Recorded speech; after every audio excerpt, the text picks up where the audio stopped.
नमस्कार दोस्तों, राधे राधे। मैं माला प्रजापति हमारे यूट्यूब चैनल में सभी दर्शकों का स्वागत करती हूँ, अभिनंदन करती हूँ। आज मैं एक बहुत ही प्यारा कहरवा नाच गीत लेकर आई हूँ। अगर आप सभी को अच्छा लगे तो प्लीज लाइक करना, कमेंट करना और मेरे चैनल को सब्सक्राइब करना। जामुन बेचे कोयरनिया जामुन रस से भरी, जामुन बेचे कोयरनिया जामुन रस से भरी, जामुन रस से भरी हो जामुन रस से भरी, जामुन बेचे कोयरनिया जामुन रस से भरी, जामुन बेचे कोयरनिया जामुन रस से भरी। लाई के डेलरिया कैरन गाँवा में आवे, लाई के डेलरिया कैरन गालिया में आवे, के हिली है जामुनिया मोरी रस से भरी, के नली है जामुनिया हमारी रस से भरी, रस से भरी है जामुन रस से भरी, के नली है जामुनिया हमारी रस से भरी, के नली है जामुनिया हमारी रस से भरी। अपने ओसारवा से सासु हमारी बोले, अपने ओसारवा से सासु हमारी बोले, कोयरिन हम लब जामुनिया तुहरी रस से भरी, कोयरिन हम लब जामुनिया तुहरी रस से भरी, रस से भरी हो जामुन रस से भरी, कोयरिन हम लब जामुनिया तुहरी रस से भरी, कोयरिन हम लब जामुनिया तुहरी रस से भरी। जामुन बेचे कोयरनिया जामुन रस से भरी, जामुन बेचे कोयरनिया जामुन रस से भरी। लाई के डेलरिया कोयरन गालिया में आवे,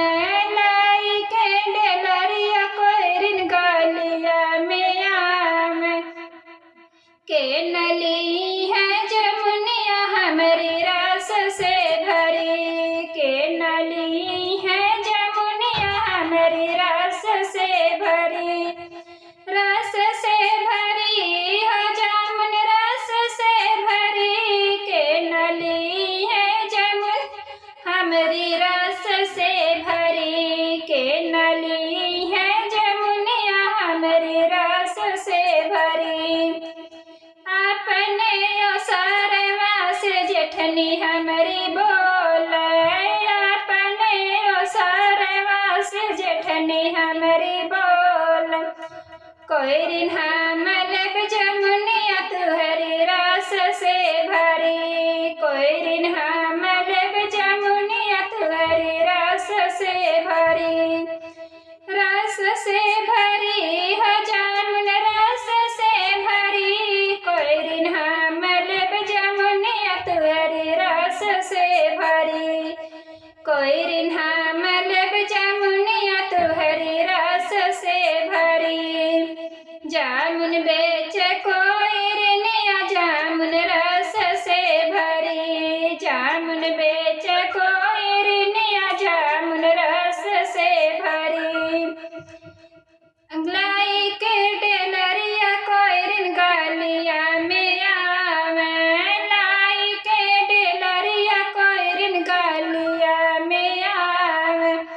के नली है जामुनिया हमारी रस से भरी, के नली है जामुनिया हमारी रस से भरी,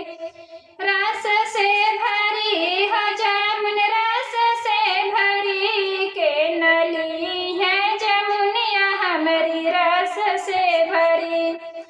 के नली है जामुनिया हमारी रस से भरी।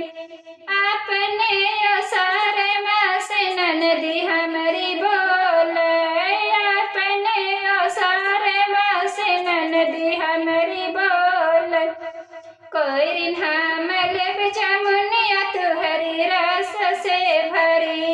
कोई रिन्हा मलब जमुनिया तुहरी रस से भरी,